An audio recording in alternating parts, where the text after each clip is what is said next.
Assalamualaikum warahmatullahi wabarakatuh. Jadi di sini kami akan menjelaskan tentang manajemen proses bisnis, yaitu otomatisasi proses bisnis.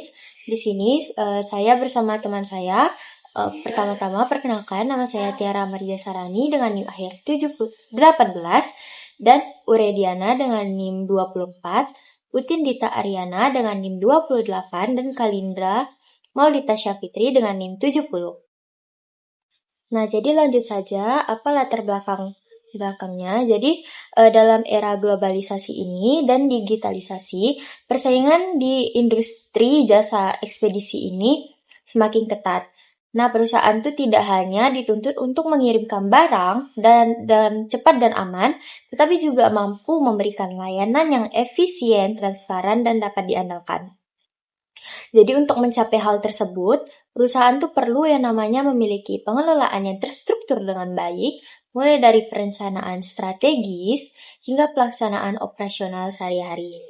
Nah, jadi PT Aska di sini sebagai perusahaan yang baru berdiri di bidang ekspedisi barang antar provinsi dan antar negara menghadapi yang namanya tantangan besar dalam merancang struktur organisasi.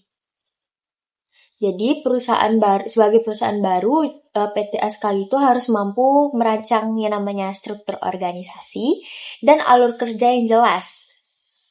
Nah, kenapa? Agar dapat bersaing dengan perusahaan yang sudah lama, yang sudah memiliki pengalaman dan reputasi di pasar.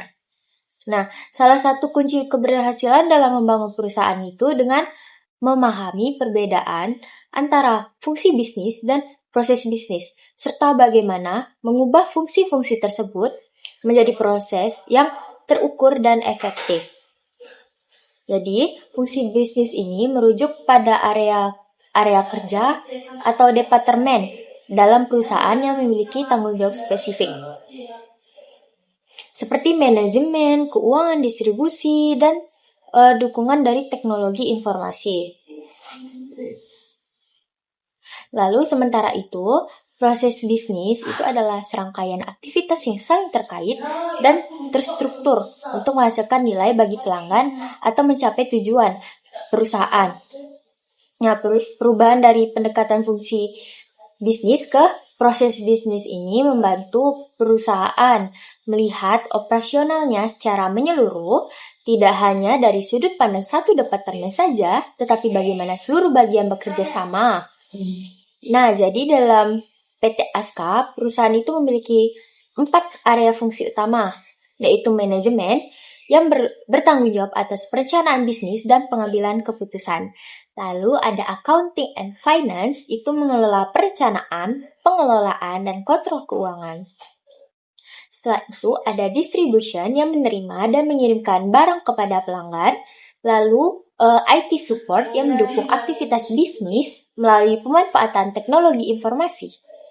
Jadi, setiap fungsi bisnis ini perlu dijadikan ke proses bisnis yang jelas agar dapat dijalankan dengan efisien, diukur kinerjanya, dan dapat terus diperbaiki dalam seiring perkembangan perusahaan.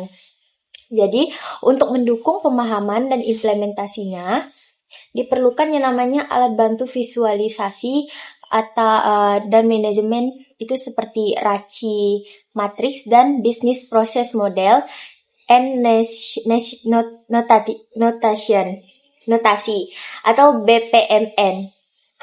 Nah, RACI Matrix ini membantu memperjelas peran dan tanggung jawab setiap pihak dalam proses bisnisnya. Siapa yang bertanggung jawab, siapa yang memiliki akuntabilitas, siapa yang perlu dikonsultasikan, dan siapa yang perlu diberi informasinya. Nah, sementara itu BPMN itu standar internasional untuk memodelkan proses bisnis dalam bentuk diagram alur yang mudah dipahami oleh semua pihak, baik dari sisi bisnis maupun teknis. Jadi melalui laporan ini, kami akan menganalisis bagaimana PT Aska itu dapat mengubah fungsi-fungsi bisnisnya menjadi proses bisnis yang terstruktur dengan memanfaatkan RACI Matrix dan BPMN. Nah, hal ini diharapkan agar dapat memberikan panduan praktis bagi perusahaan dalam menjalankan operasionalnya, agar lebih terorganisir dan meningkatkan kolaborasi antar divisi, serta mempermudah pengukuran dan perbaikan kinerja di masa yang akan datang. Lalu rumusan masalahnya berdasarkan latar belakang yang kita jelaskan itu, maka rumusan masalahnya itu yang pertama ada bagaimana kita mengidentifikasikan dan memetakan fungsi bisnis yang ada di PT Aska menjadi proses bisnis yang terstruktur. Setelah itu, bagaimana merancang Raci Matrix untuk setiap proses bisnis di PT Aska agar peran dan tanggung jawabnya tuh tanggung jawab masing-masing pihak itu jelas. Setelah itu bagaimana memodelkan proses bisnis PT Aska menggunakan Business Process Model Annotation agar mudah dipahami dan diimplementasikan. Setelah itu ada apa manfaat dari perubahan pendekatan fungsi bisnis ke proses bisnis agar PT Aska dapat bagi PT Aska dalam meningkatkan efisiensi dan efektivitas operasional. Nah, tujuan kita membuat laporan ini untuk mengidentifikasi dan menganalisis fungsi-fungsi dari fungsi bisnis yang ada di PT Aska serta memetakannya menjadi proses bisnis yang lebih jelas dan terstruktur. Saat itu kita merancang Raci Matrix untuk setiap proses bisnis utama di PT Aska, gunanya untuk memperjelas pembagian perannya, tanggung jawab serta koordinasi antar divisi, lalu membuat pemodelan proses bisnis menggunakan BPMN untuk memberikan gambaran visual yang sistematis tentang alur kerja di setiap area fungsi perusahaan. Lalu memberikan rekomendasi bagi PT Aska dalam mengimplementasikan pendekatan proses bisnis yang terintegrasi untuk meningkatkan kinerja operasional, memperbaiki kolaborasi tim, dan mendukung pertumbuhan perusahaan secara berkelanjutan. Nah, langsung saja di sini saya mendapatkan bagian manajemen. Nah, jadi saya akan menjelaskan proses bisnis manajemen sebelum otomatisasi. Yang pertama itu berawal dari CEO menganalisis kondisi perusahaan, peluang, dan ancaman. Jadi CEO ini meninjau berbagai laporan seperti laporan keuangan, laporan operasional, dan laporan pasar. Nah, tujuan tahap ini untuk memahami posisi perusahaan saat ini, lalu melihat potensi yang bisa dimanfaatkan, serta mendeteksi risiko yang mungkin akan muncul. Jadi analisis ini menjadi dasar lah gitu kan bagi CEO untuk menentukan langkah strategi perusahaannya. Jadi lalu lanjut CEO melakukan pengambilan keputusan investasi, sistem atau gudang. Nah, setelah memahami kondisi perusahaannya, CEO itu mempertimbangkan apakah perlu melakukan investasi baru seperti peningkatan sistem teknologi, pengembangan fasilitas gudang, atau bentuk investasi lainnya. Lalu keputusan ini diarahkan untuk meningkatkan efisiensi, daya saing, dan kualitas layanan perusahaan. Setelah itu, gateway atau decision, apakah keputusannya layak? Nah, pada tahap ini, CEO ini menilai apakah keputusan investasi tersebut itu layak atau dijalankan. Jika tidak layak, maka CEO akan kembali melakukan analisis kondisi perusahaan itu untuk mencari alternatif lainnya. Nah, jika layak, proses ini dilanjutkan ke tahap berikutnya yang melibatkan manajer dan staff. Lalu manajer tuh saat itu ini ada manajer menganalisis pasar dan kebutuhan pelanggan. Nah, manajer memulai pekerjaannya dengan menganalisis kondisi pasar terkait perilaku pelanggan, tren permintaan, dan ekspektasi para pelanggan. Nah, tahap ini penting karena tuh agar perusahaan tuh dapat memahami kebutuhan aktual pasar dan mengembangkan layanannya relevan. Saat itu menentukan target pelanggan. Nah, berdasarkan analisis pasarnya, manajemen itu menetapkan segmen pelanggan yang akan dituju. Nah, tujuan penentuan segmen ini adalah untuk memastikan strategi perusahaannya itu fokus pada pelanggan yang memiliki nilai paling tinggi atau paling potensial. Setelah itu lanjut menyusun strategi bisnis sesuai arahan CEO tadi. Nah, manajer itu menyusun rencana strategi bisnis yang sejalan dengan visi CEO dan kebutuhan pasarnya. Strategi ini dapat mencakup inovasi layanan, peningkatan teknologi, dan strategi pemasaran baru. Nah, jadi hasil tahap ini biasanya berupa dokumen strategi yang menjadi pedoman pelaksanaan kegiatan yang dilakukan oleh stafnya. Saat itu staf membuat sistem pelacakan barang atau tracking. Jadi staf itu mulai menjalankan bagian teknis dari strategi yang diberikan, yaitu dengan membuat sistem pelacakan pengiriman barang. Sistem ini bertujuan untuk meningkatkan transparansi dan memudahkan pelanggan dalam memantau status barang mereka berada di mana gitu kan. Lalu juga ada staf mengembangkan sistem chatbot 24 jam bagi pelanggan. Nah, staf juga bertanggung jawab untuk membuat chatbot yang bisa membantu pelanggan tuh kapan saja. Jadi chatbot ini mempermudah nama pelanggan untuk mendapatkan informasi tanpa harus menghubungi customer service secara langsung. Jadi dokumen teknis dan pendukung dikumpulkan sebagai bagian dari proses pengembangan sistemnya. Itu staf juga memasang teknologi IoT pada kendaraan. IoT dipasang pada kendaraan operasional itu untuk memantau posisi dan kondisi kendaraan secara real time. Jadi ini membantu perusahaan meningkatkan efisiensi operasional dan meminimalisir risiko seperti keterlambatan atau kesalahan pengiriman. Lalu staf juga setelah itu staf mengumpulkan data hasil inovasi dan kinerja karyawannya. Nah, setelah inovasinya diterapkan, staf itu mengumpulkan data yang menunjukkan kinerja sistemnya, sistem baru, serta evaluasi internal terkait efektivitas karyawan dalam menjalankan tugasnya. Data ini menjadi dasar evaluasi kinerja oleh manajer. Itu staf mengirim laporan hasil evaluasinya itu kepada manajer. Nah, jadi staf membuat laporan lengkap berisi dokumentasi inovasi dan hasil implementasinya. Jadi laporan tersebut itu dikirim kepada manajer untuk dianalisis lebih lanjut. Saat itu manajer tuh mengukur hasil kerjanya itu menggunakan indikator kinerja atau KPI, itu Key Performance Indicator. Jadi manajer ini menilai kinerja stafnya berdasarkan indikator kerjanya gitu kan. Nah, tujuannya itu untuk mengetahui apakah staf itu bekerja sesuai standar dan apakah inovasi yang dilakukan itu berdampak positif gitu kan. Setelah itu manajer menyusun dan mengirim laporannya itu kepada CEO. Setelah melakukan penilaian, manajer itu menyusun laporan resmi untuk disampaikan kepada CEO. Nah, laporan ini berisi capaian kinerja, hambatan, dan rekomendasi pengembangan lebih lanjut. Setelah itu CEO menerima laporan dari staf dan manajer. CEO menerima laporan gabungan dari manajer dan staf sebagai bahan evaluasi menyeluruhnya. Jadi informasi dalam laporan digunakan untuk menilai apakah perusahaan sudah berjalan sesuai arah strateginya yang diberikan. Hal itu CEO mengevaluasi hasil dan membandingkannya dengan target. Nah, CEO membandingkan hasil aktual dengan target yang sudah ditentukan sebelumnya. Evaluasi ini dilakukan untuk menilai apakah perusahaan itu sudah berada di jalur yang benar atau memerlukan yang namanya penyesuaian strategi lagi. Setelah itu ada decision apakah hasil sesuai target. Nah, jika hasil sesuai target, maka perusahaan itu dapat melanjutkan rencana strategi berikutnya. Jika tidak sesuai, maka CEO harus menentukan langkah perbaikan atau menyusun strategi baru agar target itu dapat dicapai. Setelah itu, manajer menjalankan strategi bisnis atau peluncuran layanan baru. Ini outputnya itu manajer menjalankan strategi bisnisnya. Nah, jika target tercapai atau strategi baru itu telah dibuat, manajer menjalankan strategi bisnis tersebut. Tab ini seringkali mencangkup yang namanya peluncuran produk atau layanan baru atau peningkatan proses yang sudah ada. Jadi proses selesai, maka outputnya itu adalah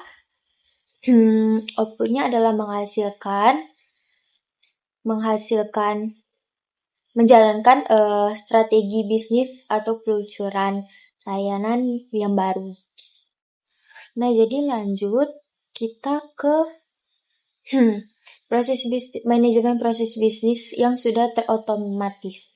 Nah, jadi maksudnya itu dia sudah lebih kita jadikan lebih dengan kita tambahkan kayak dengan sistem informasi sehingga dia itu lebih proses bisnisnya itu lebih sedikit. Nah, jadi ini dimulai dari sistem membuat laporannya itu secara otomatis dari sistem aplikasinya. Setelah itu, CEO itu memeriksa dan menganalisis data yang ditampilkan di dashboard sistemnya. Nah, data ini merupakan laporan otomatis yang dibuat oleh sistem berdasarkan aktivitas operasionalnya. Lalu CEO itu kemudian menentukan apakah diperlukan arahan atau strategi baru. Nah, jika ya, maka proses itu dilanjutkan ke manajemen. Lalu setelah menerima arahan dari CEO,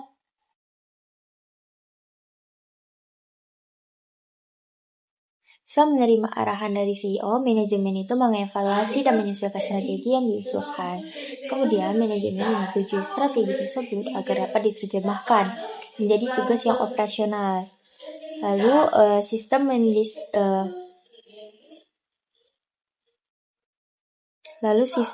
mendistribusikan tugasnya. Nah, setelah strategi disetujui, sistem itu otomatis mendistribusikan strategi tersebut menjadi serangkaian tugas ke unit yang terkait. Ini untuk memastikan bahwa seluruh aktivitas terkoordinasi dan setiap tim tuh tahu perannya masing-masing gitu kan. Lalu setelah itu, staf itu melakukan tugasnya dengan mengaktifkan modul inovasi pada sistem, menjalankan fitur tracking, chatbot, atau IoT kendaraan. Ini adalah bagian implementasi langsung dari strategi yang telah disusun. Setelah itu lanjut ke pengumpulan KPI oleh sistem. Nah, selama staf menjalankan aktivitasnya, sistem itu secara otomatis mulai mengumpulkan data KPI. Data KPI ini nantinya akan menjadi indikator apakah strategi itu berjalan efektif atau tidak. Lalu setelah itu sistem membuat laporan otomatisnya. Nah, jadi setelah KPI itu terkumpul, sistem itu menyusun laporannya dan mengirimkan ke manajemen. Laporan ini menjadi dasar untuk mengevaluasi keberhasilan strateginya. Nah, manajemen kemudian membandingkan hasil yang diperoleh dengan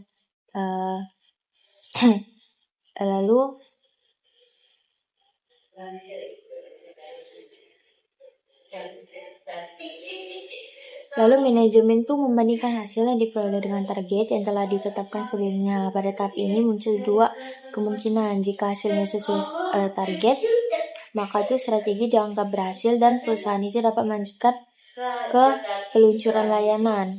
Nah, jika tidak sesuai itu strategi itu diperbaiki. Dan sistem itu akan mengirimkan informasi ini kepada CEO untuk melakukan revisi. Nah, jika diperlukan revisi, CEO akan memperbarui strategi langsung di dalam sistemnya.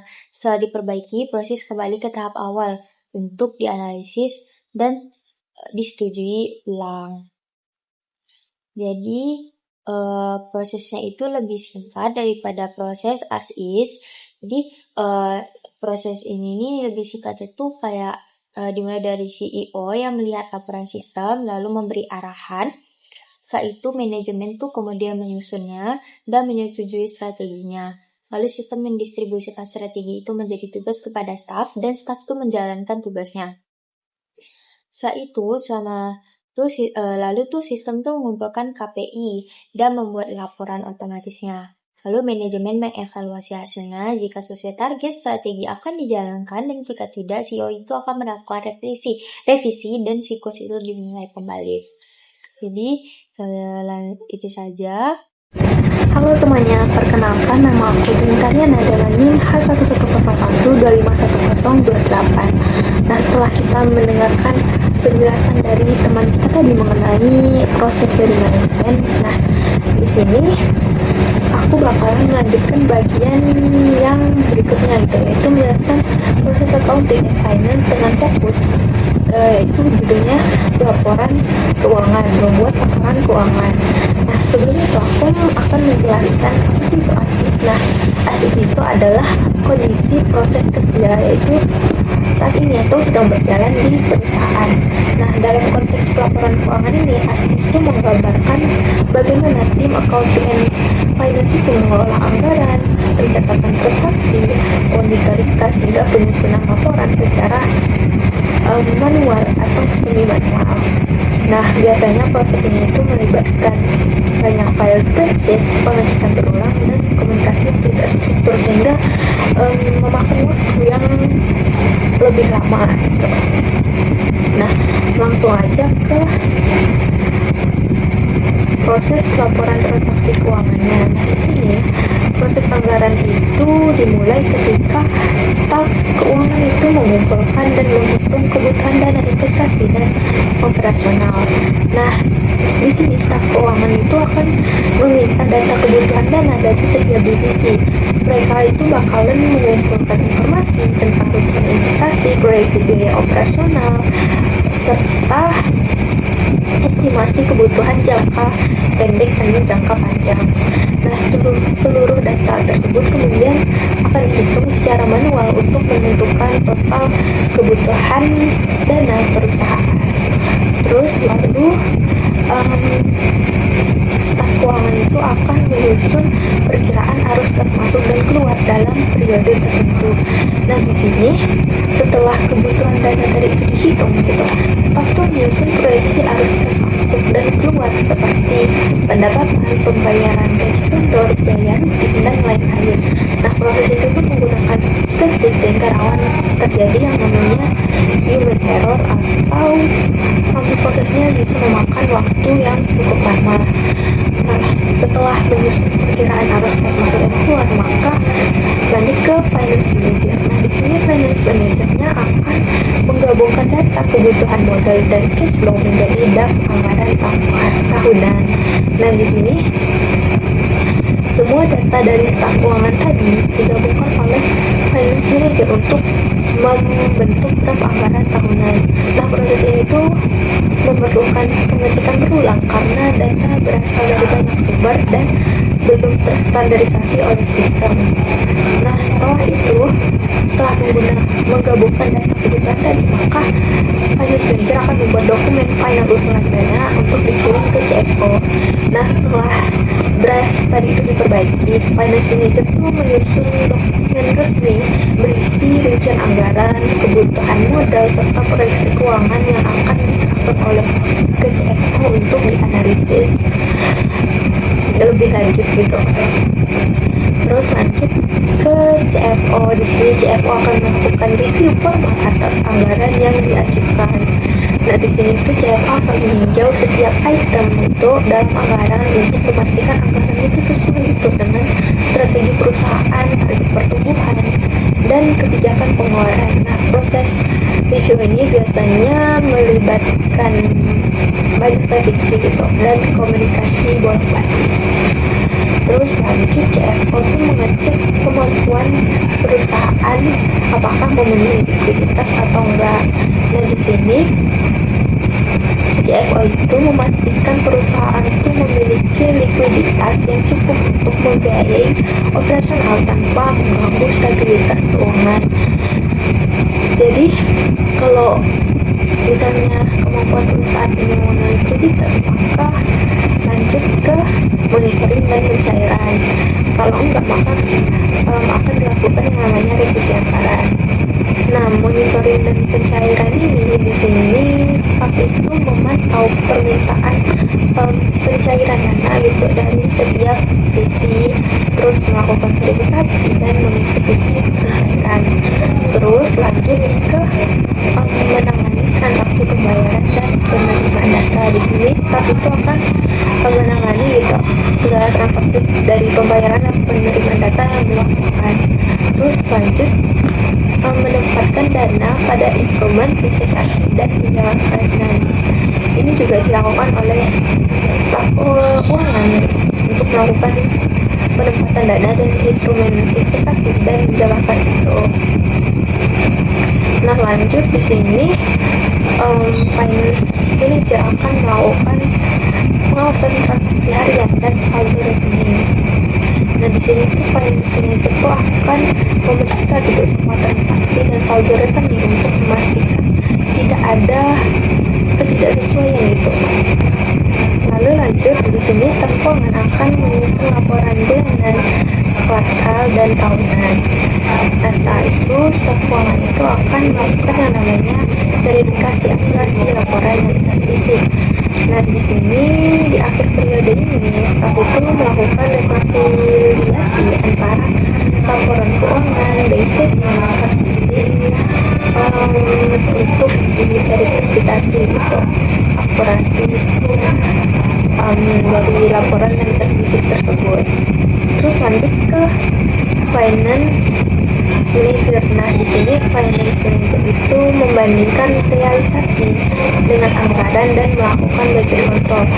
Nah, di sini manajer itu mengevaluasi gitu, apakah realisasi pengeluaran itu sesuai dengan anggaran gitu. Ketika terdapat perubahan, maka manajer itu akan melakukan investigasi gitu untuk memastikan penggunaan anggaran itu tidak melebihi batas.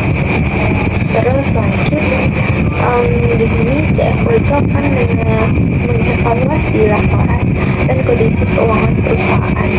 Nah, di sini CFO itu bakalan menilai laporan keuangan final yang telah disusun untuk melihat performa keuangan perusahaan secara keseluruhan, termasuk profitabilitas, efisiensi operasional, dan tren pengeluaran.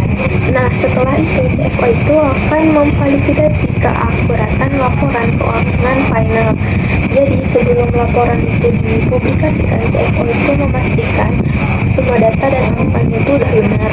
Jadi validasi itu dilakukan dengan memeriksa laporan satu persatu.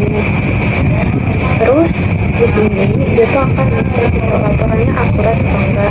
Nah, kalau enggak, maka dia tuh bakalan balik ke menyusun laporan gitu. Terus kalau dia tuh akurat, maka dia akan menyetujui dan merilis laporan keuangan resmi ke publik atau internal. Nah, laporan final tadi kemudian dirilis sebagai laporan resmi, baik untuk kebutuhan internal direksi maupun eksternal seperti auditor, regulator, atau investor. Terus jadi tadi itu adalah akhir dari proses membuat laporan keuangan dari proses ASIS tadi. Nah, lalu lanjut di proses studinya. Nah, di sini ada 4 aktor, yaitu bertambah itu 1 aktor, yaitu sistem.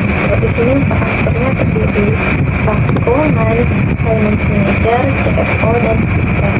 Nah, di sini to be itu adalah kebalikan dari ASIS tadi, yaitu to be ini adalah kondisi ideal yang ingin dicapai oleh perusahaan itu di masa depan. Nah, pada proses to be ini sebagian besar pekerjaan itu akan terotomatisasi oleh sistem, mulai dari pengolahan data, monitoring cash flow, hingga penyusunan laporan keuangan. Nah, di proses ini dimulai dari staf keuangan kita, yaitu di sini staf keuangan itu akan memasukkan data kebutuhan dana, kebutuhan operasional, dan data internal perusahaan ke dalam sistem. Nah, di sini prosesnya dimulai dengan semua data itu dimasukkan langsung itu ke sistem terpusat. Nah, sistem itu bakalan memvalidatasi format, memastikan konsistensi data, dan menyimpan semua informasi itu dalam database sehingga nggak ada lagi file terpisah atau penghitungan lain. Terus di sini lanjut ke sistem. Nah, di sini itu sistem akan memproses seluruh data yang dimasukkan, menghitung proyeksi pemasukan dan pengeluaran, serta menghasilkan estimasi kebutuhan anggaran tahunan. Di sini itu sistem otomatis menjalankan analisis finansial berdasarkan data yang dimasukkan dengan algoritma dan logika bisnis yang telah tertanam. Sistem itu menghasilkan proyeksi pemasukan, pengeluaran, serta kebutuhan dana tahunan secara cepat dan akurat. Terus lanjut ke finance manager. Di sini itu finance manager itu mengoreksi dan memvalidasi draft anggaran yang dibuat pada sistem sebelum dikirim ke CFO. Nah, ini juga sistem akan jadi sebelum dikirim ke CFO, jadi dicek lagi itu sama finance managernya untuk memeriksa apakah ada kesalahan data dan lain-lain. Jadi manajer tuh melakukan pengecekan akhir untuk memastikan angka tuh sudah sesuai kondisi dan strategi perusahaan, karena draft itu dibuat otomatis, jadi waktu validasi itu jauh lebih cepat dan risiko kesalahan bisa diminimalisir gitu. Terus lanjut ke CFO. Di sini CFO itu meninjau anggaran final dan dibagikan. Jadi CFO itu menerima anggaran dalam format digital lengkap dengan grafik, perbandingan tahun sebelumnya dan indikator keuangan lain. Jadi hal itu tuh mempermudah gitu untuk mengambil keputusan dalam mempercepat proses review. Terus di sini apakah laporan anggaran final tersebut disetujui, dapat disetujui? Kalau tidak, maka balik lagi ke finance manager tadi, yaitu mengoreksi draft yang berkonsistensi.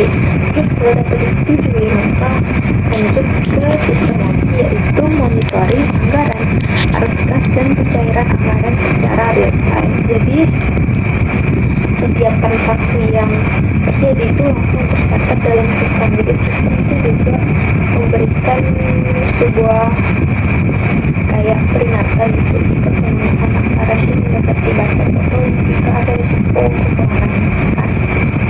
Terus lanjut, sistem itu mengelola seluruh transaksi, saldo kas dan penempatan dana pada instrumen investasi secara otomatis. Jadi seluruh transaksi itu baik pembayaran maupun penerimaan itu dicatat secara otomatis. Terus itu juga memberikan rekomendasi untuk penempatan dana berdasarkan kebijakan perusahaan. Terus lanjut, sistem itu menghasilkan laporan bulanan, kuartalan, dan tahunan.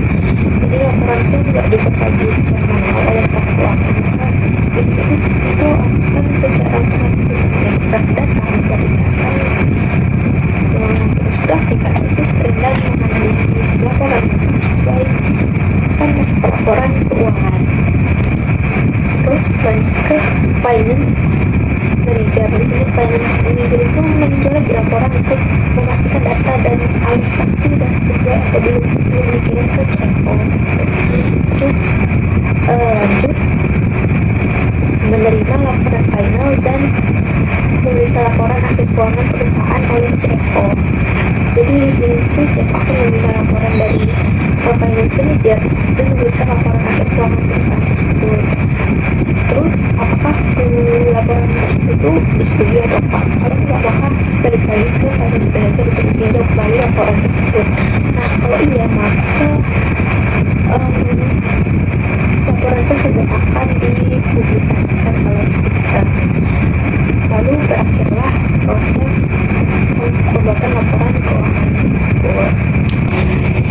Lalu selanjutnya tentang distribusi akan dijelaskan oleh teman saya, yaitu Uraidiana. Selanjutnya saya akan menjelaskan proses as-is pada bagian distribusi. Di sini dimulai dari bagian admin penjualan. Admin penjualan menerima pesanan dari customer, kemudian mencatat pesanan dari customer, lalu mengirim permintaan pengecekan stok ke bagian gudang. Kemudian gudang melakukan pengecekan ketersediaan stok. Jika stok masih tersedia, admin akan membuat dokumen untuk melakukan pengiriman. Jika tidak tersedia, tim gudang melakukan pengecekan ulang apakah ada penambahan stok yang baru. Kemudian setelah membuat dokumen, admin menyerahkan dokumen pengiriman ke tim gudang. Lalu tim gudang menerima dokumen tersebut. Kemudian tim gudang melakukan packing barang dan menyerahkan barang dan dokumen kepada kurir. Lalu kurir akan menerima barang dan dokumen dari tim gudang. Kemudian kurir mengantarkan barang ke alamat customer. Jika pengiriman berhasil, kurir akan meminta bukti sebagai penerimaan barang. Jika tidak, kurir akan melakukan pengantaran ulang. Setelah menerima bukti, kurir akan menyerahkan kembali bukti penerimaan ke admin penjualan.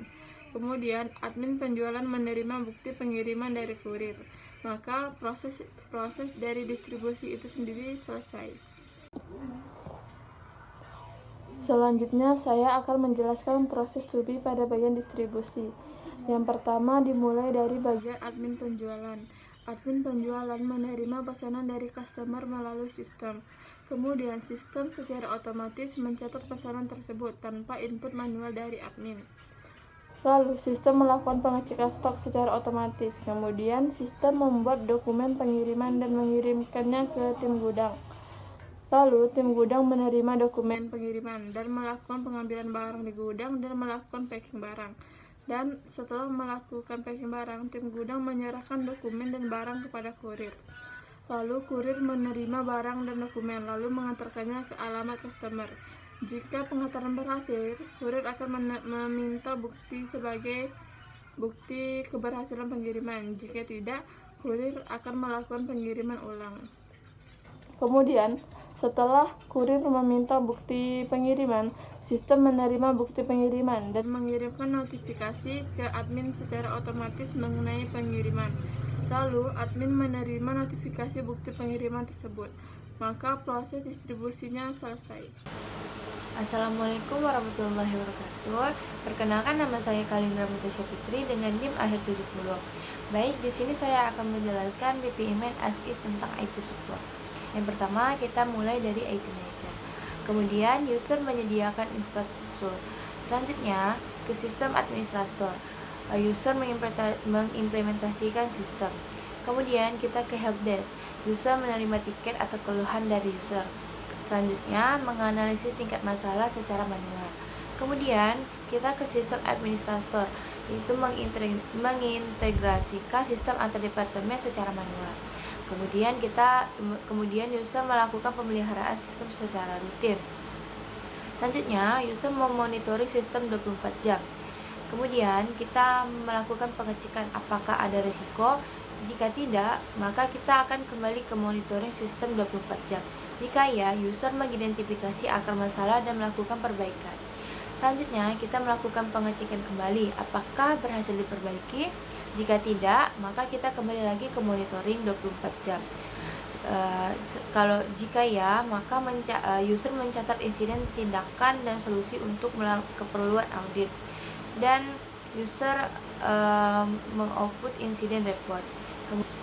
Selanjutnya, saya akan menjelaskan BPMN to be pada IT support. Yang pertama, kita mulai pada IT manager. Kemudian, user menyediakan infrastruktur IT. Selanjutnya, kita ke sistem administrator. User mengimplementasikan sistem. Kemudian, kita ke helpdesk, yaitu user menerima tiket atau keluhan dari user. Selanjutnya, helpdesk mengklasifikasi tingkat masalah otomatis. Kemudian, kita ke sistem, yaitu mengintegrasi sistem otomatis antar departemen. Kemudian, kita ke sistem administrator, user melakukan pemeliharaan sistem secara rutin. Selanjutnya, kita ke sistem lagi, yaitu monitoring sistem 24 jam. Kemudian, kita melakukan pengecekan apakah ada risiko. Jika tidak, maka kita kembali lagi kepada monitoring sistem 24 jam secara sistem. Jika ya, maka user identifikasi dan perbaikan masalah. Apakah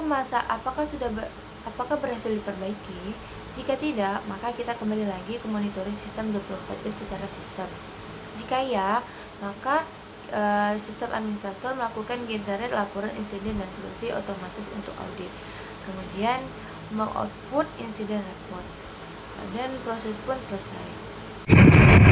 Nah, setelah penjelasan tadi, di sini saya bakalan menjelaskan tentang RACI itu. Nah, sebelum itu tuh, apa sih RACI itu?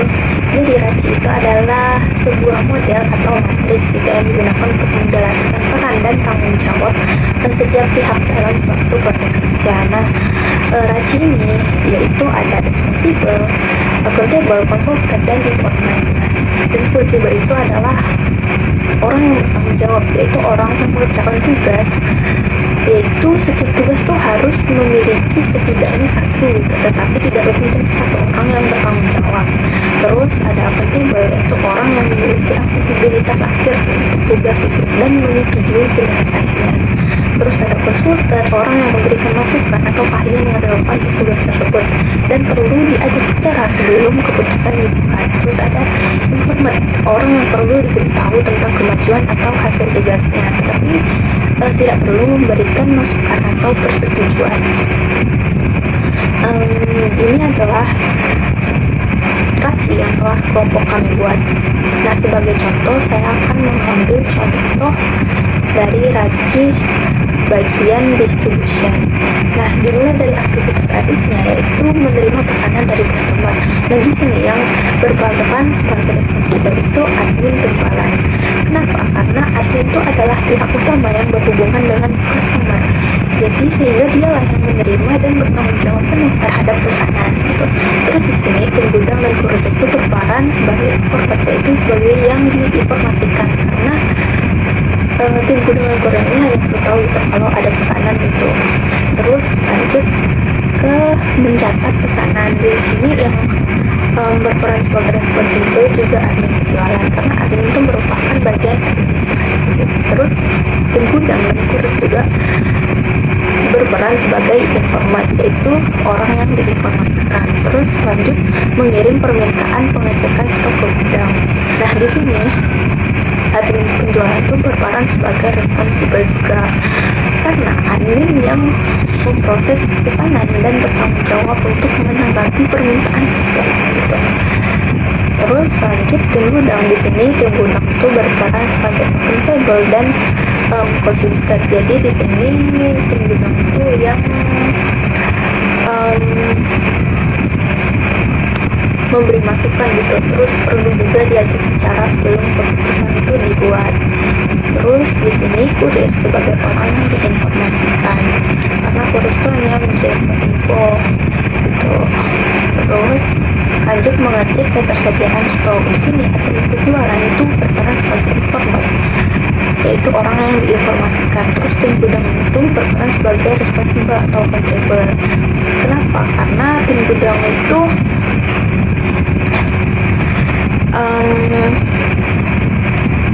yang melaksanakan dan bertanggung jawab untuk mengecek stok gitu. Terus di sini kurir juga sebagai orang yang diinformasikan. Terus lanjut memberi informasi ketersediaan stok.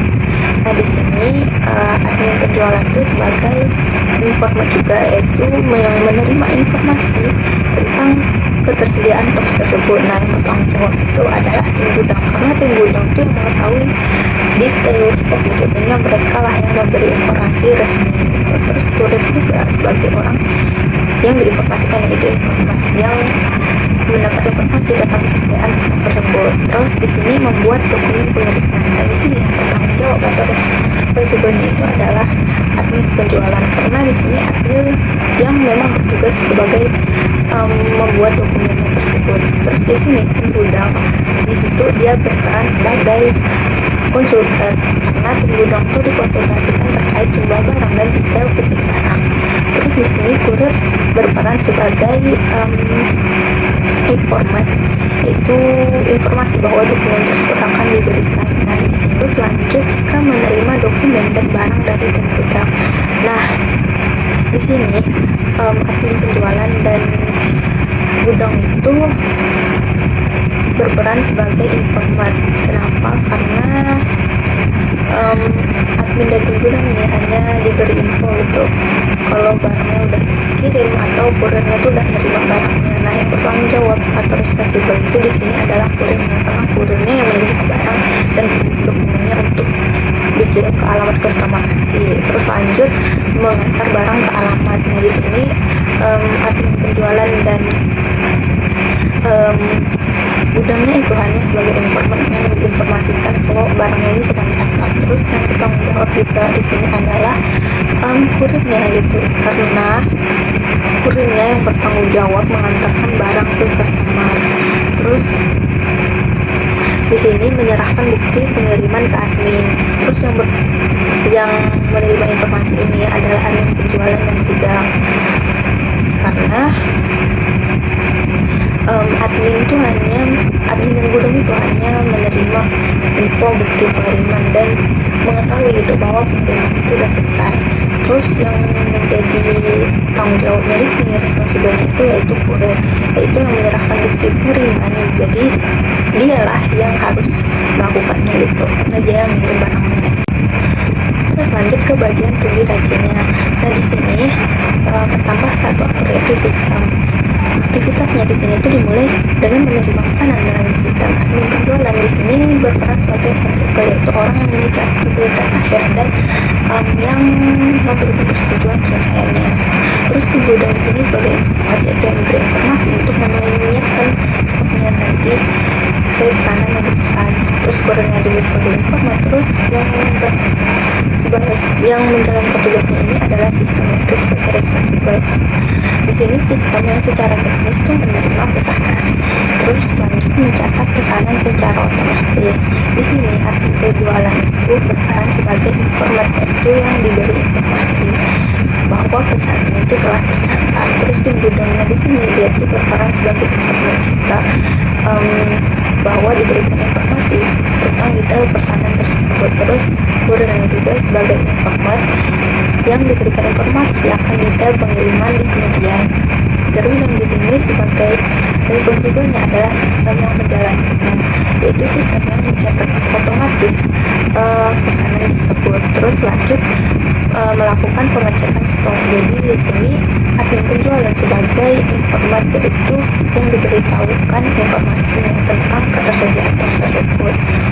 Terus di sini tim gudangnya berperan sebagai konsultan, yaitu tim gudang yang mengetahui stok. Jadi dialah yang memberikan